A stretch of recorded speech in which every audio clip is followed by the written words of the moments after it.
46వ అధ్యాయం మొదటి వచనం ఒక్కసారి ఎవరైనా చదవండి. 46వ అధ్యాయం మొదటి వచనం. బేలు కూలుచున్నది, నెబో కృంగుచున్నది, వాటి ప్రతిమలు జంతువుల మీద పశువుల మీదను మోపబడుచున్నవి. మీ మోతల సొమ్మసిల్లు పశువులకు భారముగానున్నవి. అవి కృంగుచు కూలుచు నుండి ఆ బరువులను విడిపించుకోలేక తామే చెరలోనికి పోయి ఉన్నవి. ఇక్కడ ముదిమి వచ్చు వరకు ఎత్తుకొని వాడని నేనే అనే ఈ యొక్క వచనము పైన మనం చదివితే అసలు అర్థం కాని కొన్ని మాటలు మనం చూస్తున్నాం.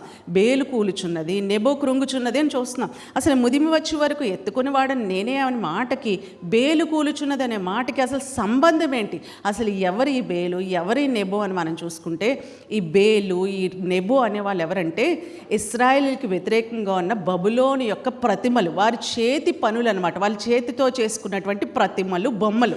వారు ఎంత అపురూపంగా వాటిని చేసుకునేవారంటే వాళ్ళకు ఉన్న సమస్తమైన బంగారం తెచ్చి దాన్ని కరిగించి బొమ్మలు చేసుకునేవారు, లేకపోతే ఇత్తడంతా తెచ్చి చక్కగా అందమైన రూపాలను చేసుకునేవారు. లేకపోతే వాళ్ళు ఎలా ఈ యొక్క ప్రతిమ ఉండాలో అలాగా వాళ్ళు ఎలా ఊహించుకుంటున్నారో, వాళ్ళ దేవుణ్ణి ఎలా ఊహించుకుంటున్నారో అలా ఆ ప్రతిమలు చేసుకుంటూ ఉండేవారు.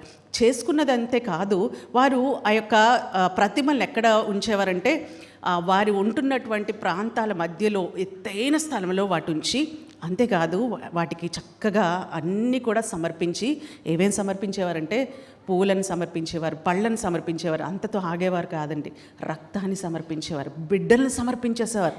బిడ్డలను సమర్పించేస్తున్నారంటే ఒకసారి ఆలోచించుకోండి, ఎంతగా వారు ఆ ప్రతిమలు ప్రేమిస్తున్నారు, ఎంతగా వారు ఆ ప్రతిమల మీద నమ్మకం పెట్టుకున్నారు. బిడ్డలను తీసుకొని బలిచ్చేసేవారు, వాళ్ళు కొరడాలతో కొట్టుకొని రక్తార్పణ చేసేవారు, వారి చేతిని కోసుకొని ఇలా రక్తం అర్పించేవారు. ఆ యొక్క నెబో అలాగే ఆ యొక్క బేలు వారి పాదాల దగ్గర రక్తం అర్పించేవారు. ఈ బొమ్మలు మేము చేసుకున్న బొమ్మలు అయినప్పటికీ కూడా మేము చాలా అపురూపంగా చూసుకుంటాం. ఎందుకు అంత అపురూపంగా చూసుకునేవారంటే ఎప్పుడైనా యుద్ధం వచ్చి, ఎప్పుడైనా శత్రువులు మా మీదకి వచ్చి మమ్మల్ని ఎత్తుకుపోతూ ఉంటే, మమ్మల్ని తీసుకొని వెళ్ళిపోతూ ఉంటే, మమ్మల్ని చెరలోనికి తీసుకొని వెళ్ళిపోతూ ఉంటే ఇలా వచ్చి మమ్మల్ని కౌగిలించి ఎత్తేసుకుంటాయి ఈ ప్రతిమలు, ఇలా వచ్చి మమ్మల్ని ఎత్తుకొని కాపాడేస్తాయి. వెళ్ళిపో అని చెప్పి శత్రువులందరినీ చేయి చాచి ఒక్కసారి ఇలా విసిరి పడేస్తాయి బొమ్మలు అని చెప్పి అంత ప్రేమతో, అంత ఆరాధనా భావంతో బిడ్డలను కూడా సమర్పించేసేవారు ఆ ప్రతిమలకి. అయితే ఒకరోజు యుద్ధం రానే వచ్చింది. యుద్ధం వస్తే శత్రువులందరూ కూడా వీరి మీదకి వచ్చేస్తూ ఉంటే వీరి ఆశ అంతా ఎక్కడుంది? నెబో మీద, బేలు మీద ఉంది. బేలు, నెబో వాళ్ళ దగ్గర పరిగెత్తుకుంటూ వెళ్ళిపోయి, ఎన్నాళ్ళు మా రక్తాన్ని మీకు అర్పించాం కదా, ఎన్నాళ్ళు మా బిడ్డలను కూడా మీకు అర్పించాం కదా, మా పానార్పణంగా మమ్మల్ని మేము మీకు సమర్పించేసుకున్నాం కదా, మేము ఏముంటే అది ఫస్ట్ మీకే పెట్టేవాళ్ళం కదా, మీ పాదాల దగ్గర నా రక్తాన్ని కూడా దారబోసాం కదా, శత్రువులు తరిమికి వచ్చేస్తున్నారు, ఒక్కసారి మమ్మల్ని ఎత్తేసుకోవా, మమ్మల్ని ఇలా ఎత్తుకొని ఒక చేత్తో శత్రువులందరినీ తరిమేవా అని చెప్పి నెబో దగ్గరికి, బేలు దగ్గరికి వెళ్తే అవి ఎలా చూస్తూ ఉండేవంటే ఇలా చేతులు కొట్టుకొని ఎలా ఉన్నవో అలాగే చూస్తూ ఉండేవి. మళ్ళా అడిగేవారు, ఒక్కసారి కరుణించవా ప్లీజ్ అని అడిగేవారు. అవి అలా చూస్తూనే ఉండేవి, ఎందుకంటే అవేంటి?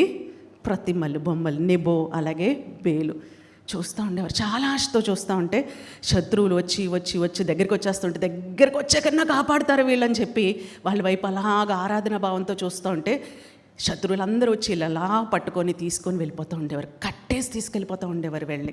ఈ మనుషులు కట్టేసి తీసుకెళ్ళిపోతూ ఉంటే వెనక్కి తిరిగి చూస్తే అవి అలా ప్రతిమలు మాత్రం అలా చేతులు కట్టుకొని నిలబడే ఉండేవి. అప్పుడు వాళ్ళకి బాధ అనిపించి, అయ్యో ఎన్నాళ్ళు పూజించాం కదా, ఎన్నాళ్ళు ఆరాధించాం కదా, మా రక్తాన్ని కూడా దారబోసాం కదా, ఇవి ఇక్కడ ఉండిపోతే ఎలా అని చెప్పి మమ్మల్ని అయితే బండెక్కించొద్దు, వీటిని బండెక్కిస్తామని చెప్పి ఎద్దుల బండి తయారు చేయించి వాళ్ళకు ఉన్న ఎద్దుల మీద వాటిని మోపేవారనమాట. ఇలా మోపితే ఎద్దులు పాపం ఎంత బరువైన మనుషులు, ఎంత బరువైన బొమ్మలు చేశారని నా మీద ఉంచారని చెప్పి అవి మోయలేక సొమ్మసిల్లిపోతూ ఉండేవంట. ఏవి మోయలేక? వీరు చేసుకున్నటువంటి ప్రతిమలు, వీరు ఆరాధిస్తున్నటువంటి ప్రతిమలు, వీరు రక్తము దారబోసి వాళ్ళ పిల్లల్ని కూడా దారబోసి వాళ్ళ పిల్లల్ని అక్కడ బలి అర్పించినటువంటి ఆ ప్రతిమలు చూస్తూ, అయ్యో వీళ్ళని ఇక్కడ వదిలేస్తే ఎలా అని చెప్పి మోతల మీద ఎక్కిస్తే, అంటే ఎద్దుల మీద ఎక్కిస్తే ఎద్దులు మోయలేకపోయేవంట. ఆ మాట అంతటినీ తీసుకొని ఇక్కడ రాయబడినటువంటి ఈ మాటను మనం చదివితే ఇప్పుడు మనకు అర్థమవుతుంది. బేలు కూలుచున్నది, నెబో కృంగుచున్నది, వాటి ప్రతిమలు జంతువుల మీదను పశువుల మీదను మోయబడుచున్నవి. మీ మోతలు సొమ్మసిల్లి పశువులకు భారముగానున్నవి. అవి కృంగుచు కూరుచు నుండి ఆ బరువులను లేక తామే చెరలోనికి పోయి ఉన్నవి. తాము కూడా చెరలోనికి వెళ్ళిపోతున్నాయి. మమ్మల్ని విడిపిస్తాయి అనుకుంటే వాళ్ళు కూడా నాతో పాటు చెరలోనికి వచ్చేసారు. ఎవరండి? నెబో బేలు. ఎవరి నెబో బేలు? మీరు రక్తం అర్పించి, మా ప్రాణాన్ని అర్పించి, మా బిడ్డల ప్రాణాన్ని అర్పించి, ఇవి ఏ రోజైనా కష్టం వస్తే మమ్మల్ని ఎత్తుకుంటాయి, ముదిమి వచ్చే వరకు మమ్మల్ని ఎత్తుకుంటాయి. ఇవి మేము ముసలితనంలో కూడా ఇవి మమ్మల్ని మోస్తాయి, ఒక చేత్తో మమ్మల్ని మోస్తూ ఒక చేత్తో శత్రువులందరినీ ఇలా తరిమి కొడతాయి అని నమ్మకి ఉంచుకున్న నెబో బేలు కూడా కృంగిపోతున్నాయంట. దేవుడు అంటున్నాడు, వాటిలా కృంగిపోయే దేవుడిని కాదు నేను, వాటిలా మీకు భారంగా ఉండే దేవుణ్ణి కాదు నేను, మీ భారాన్ని మోసే దేవుడిని నేను అంటూ దేవుడు అంటున్నాడు. ఇప్పుడు 3వ వచనం నుంచి చదివితే మనకి ఇప్పుడు అర్థమవుతుంది ఈ మాట. ఏమనుందండి? యాకోబు ఇంటి వారులారా, ఇశ్రాయేలు ఇంటి వారిలో శేషించిన వారులారా, గర్భమున పుట్టినది మొదలుకొని నా చేత భరింపబడిన వారులారా, తల్లి ఒడిలో కూర్చుండినది మొదలుకొని నేను చంక పెట్టుకొని వారులారా, నా మాట ఆలకించుడి. ముదిమి వచ్చు వరకు నిన్ను ఎత్తుకొని వాడని నేనే, తల వెంట్రుకలు నెరవేరుకు నిన్ను ఎత్తుకొని వాడని నేనే చేసి ఉన్నాను. చంక పెట్టుకొని వాడను నేనే, నిన్నెత్తుకొనుచు రక్షించువాడను నేనే, ముదిమి వచ్చు వరకు నిన్నెత్తుకొని వాడను నేనే. నెబోలాగా బేల్లాగా మిమ్మల్ని విడిచిపెట్టను. మీరు దేని మీద అయితే ఆశ పెట్టుకున్నారో అవి మిమ్మల్ని ఒక రోజున మీ ఆశకు భంగం కలిగించవచ్చు, మిమ్మల్ని నిరాశపరచవచ్చు. మీ ధనము, మీ యొక్క బంధువులు, మీ స్నేహితులు, ఆఖరికి మీ తల్లిదండ్రులైనా సరే మిమ్మల్ని విడిచిపెట్టొచ్చేమో, కానీ కన్న తల్లి అయినా మిమ్మల్ని విడిచిపెడుతుందేమో, కానీ నేను నిన్ను విడవను అని చెప్తున్నాడు దేవుడు. ఎంత గొప్ప దేవుడు కదా మన దేవుడు. మనం చాలాసార్లు చాలా వాటి మీద ఆశ పెట్టుకుంటూ ఉంటాం. ఇవి మనల్ని రక్షిస్తాయి, మనం అవసాన దశలో ఉన్నప్పుడు ఇవి మనల్ని మోస్తాయి అని చెప్పి చాలా వాటి మీద మనం ఆశ పెట్టుకుంటూ ఉంటాం. కానీ ఆ ఆశలన్నీ భంగమైపోవచ్చేమో, కానీ దేవుని యందు నువ్వు పెట్టుకున్న ఆశ ఎన్నటికీ భంగము కాదు. ఎందుకంటే ఆయన చెప్తున్నాడు, ముదిమి వచ్చు వరకు నిన్నెత్తుకొని వాడను నేనే.